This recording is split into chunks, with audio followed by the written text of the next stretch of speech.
sure to check out Agelessgeeks for your figures and collectibles. This video and YouTube channel is rated PG-13, so that means this channel is not for anyone under the age of 13. So what is going on, my fellow collectors? How is everybody doing today? Daredevil18 here, and today in this video we're going to be doing a quick look review, and this time it's going to be of the McFarlane toys, My Hero Academia, Stain.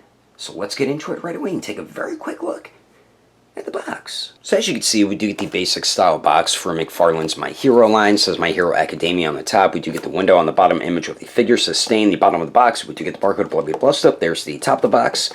The one side there looking pretty cool. Then there's the other side.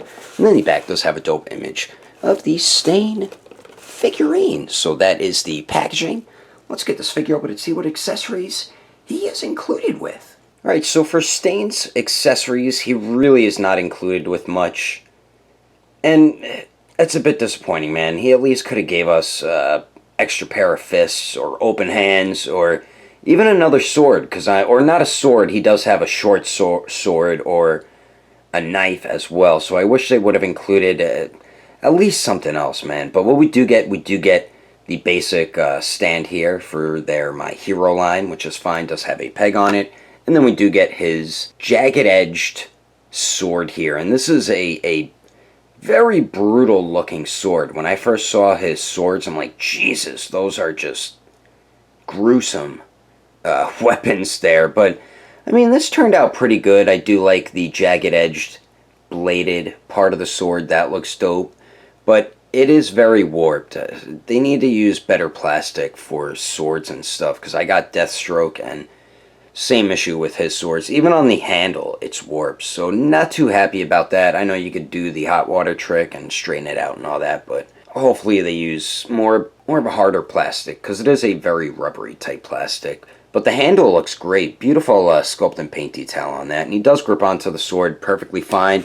No holster, but you can kind of just put it back here and do something like that if you wanted to. So those are the accessories we get with Hero Killer Stain. Now let's take a closer detailed look at this awesome villain. Alrighty, taking a closer detailed look at Stain here, and McFarlane did a great job with Stain. Their My Hero figures are hit and miss with the face sculpts and all that, but Stain was definitely done really well. What a cool looking figure by McFarlane Toys. The face sculpt looks great. I love the way the eyes look, how they're all bloodshot and crazy looking. His mask looks dope. And the paint's pretty clean where that beige meets the red there. Same with the paintwork on the eyes. They did an awesome job with that. And I like the black around the eyes as well. Face sculpt is probably one of my favorite parts about the figure. Then we do get the open mouth. Teeth are painted really well too. So awesome job there. You got his tongue out there, so you could have him lick up the blood after he cuts somebody, and he could use his very odd ability. Then we do get like a little scarf around his neck, which looks pretty cool too. And then the rest of the scarf and his face mask are back here. And these turned out pretty cool. I would have liked like a shading or a wash on them. And they are like a harder plastic, but they look cool, man. I like the tattered, torn look to them. I would like to remove these and add like a cloth wired one. That would look pretty dope. But for what we get with the figure, I think they did a nice job with it. And then the torso here, I love how he has all his knives out there.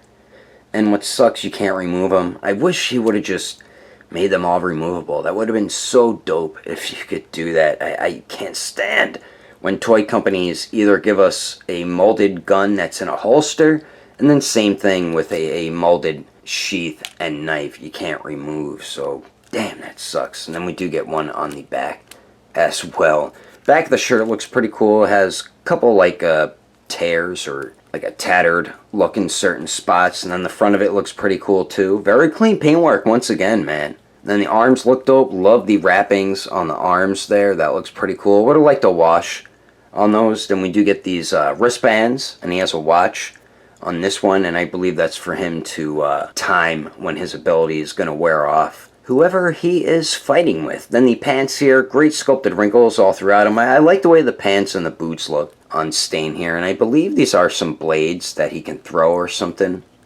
Get some more on that side. I'm pretty damn impressed with this figure. Sculpted wrinkles around the boots. I love these straps hanging. The laces look dope, but they're not laces. They're actually chains, I believe, looking at them right now. And then the feet here, I like these spikes on the toes of the boots there. And then we do get not too much sculpt work on the bottom there. We do get the peg holes though. So overall, man, I think the detail turned out pretty damn awesome on Stain, and this is definitely one of McFarlane's better My Hero Academia figures. So that is a closer detailed look. Now let's go over the height and height comparisons. And now for the height of Hero Killer Stain. To the very top of his head, it looks like he's about 6.5 inches tall. Then to the very top of his wacky hair, it looks like he's a little under 7.5 inches tall. Now let's take a look at him compared to a few other My Hero Academia figures. Alright, and here is Stain compared to the Revoltech Amazing Yamaguchi Midoriya and All Might. And I think he scales really well with these figures here. And then here he is compared to the McFarlane toys, Almighty and Shigaraki. And of course he does scale okay with them. I feel like he definitely should not be as tall as All Might. I think he scales much better with this All Might here. And I think he scales decently with Shigaraki. Now let's see this awesome villain compared to a few other figures. And then here is Hero Killer Stain compared to the Figma Todoroki, Uraraka, and Kirishima. And I think he scales okay with them. I wish they were a little bit taller, so they would scale better with other 6-inch scale figures. Even though this McFarlane My Hero line is more of a 7-inch scale line, I mean, you could make it work with these figures if you really wanted to. Todoroki definitely should be a little bit taller. And then here he is compared to the Mafex comic version Deadpool, the Marvel Legends Deadpool 2 movie version Deadpool, and the NECA original movie TMNT Shredder. So there is the height and height comparisons for Stain. Now let's move on to the articulation so we can wrap this review up. So now for Stain's articulation here. The neck joint is just one joint, and it's the lower neck. Not a big fan of this joint here. And when you move his neck there, the mask piece around the eye, this tie piece moves around with the head articulation, which is cool.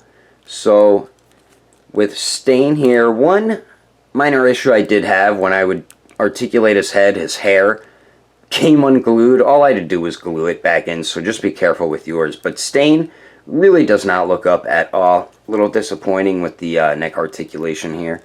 Doesn't look down too much, so that's the most up and down movement you're getting out of the neck there. You do get a little bit of pivot, and then it does swivel. The scarf also does restrict a lot of the head articulation, so not good movement at the joint there. Then we do get a joint inside the torso somewhere. The torso piece is a softer rubbery type plastic, and I love when he does that with his figures because you get such great movement out of the torso joint there. So with that joint, Stain crunches forward extremely well, goes back okay, great pivot at that joint, really nice pivot. And then of course you do get swivel.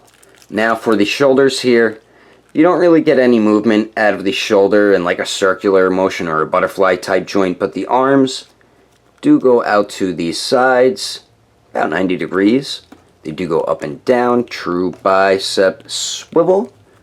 Double jointed elbows that bend in all the way, so that is definitely cool. Then we do have a ball hinge on the wrist, so it does swivel on hinges back and forth. And then the legs here, Stain kicks forward really well. He can almost kick himself in the face.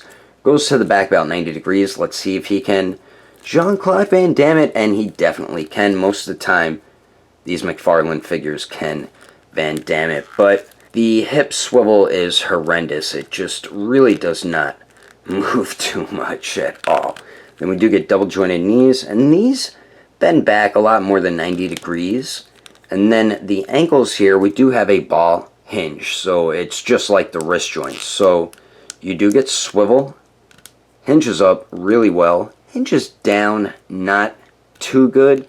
And then if you move that hinge going sideways, you can get a decent ankle pivot with Stain here. Then we do have a toe hinge as well. So pretty good articulation with Hero Killer Stain. Alright, so that is my quick look review at the McFarlane Toys My Hero Academia Hero Killer Stain. Hope you enjoyed it.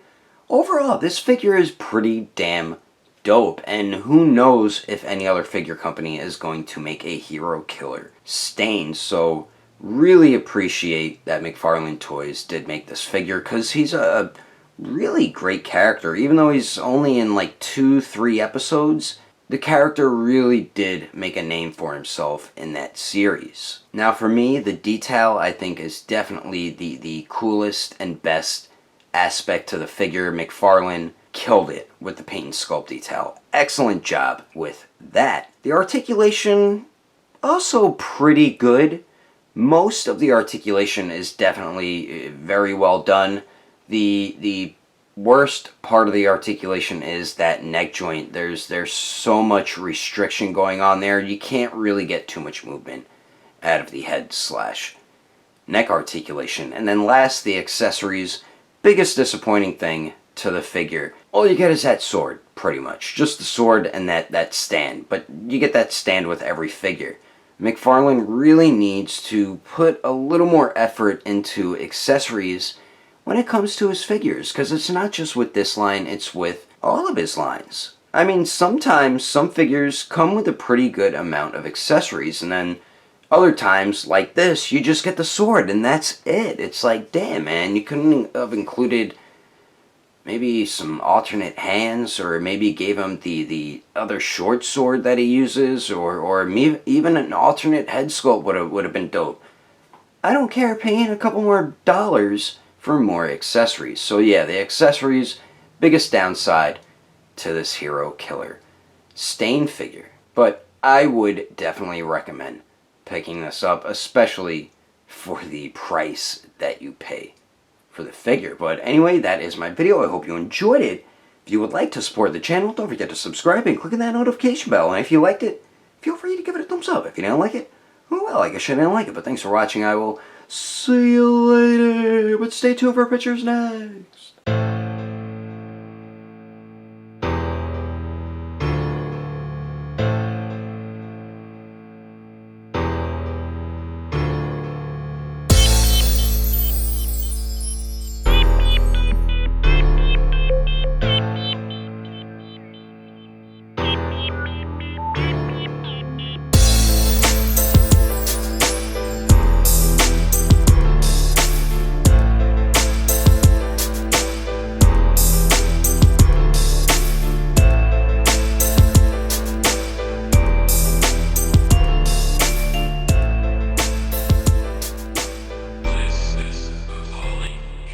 Alright, so here is Stain compared to some other...